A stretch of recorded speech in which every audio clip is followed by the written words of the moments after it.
মাত্র ২ কাপ ময়দা দিয়ে মজাদার এই নাস্তাটা আজকে বানিয়ে ফেললাম।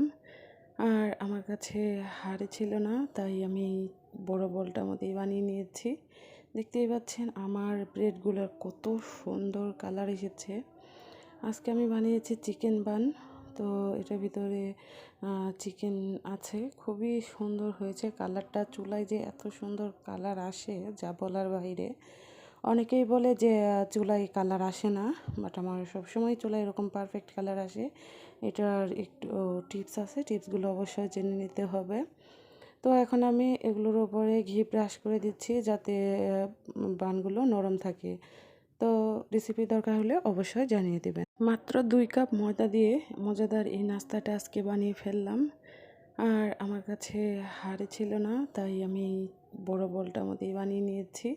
দেখতেই পাচ্ছেন আমার ব্রেডগুলোর কত সুন্দর কালার এসেছে।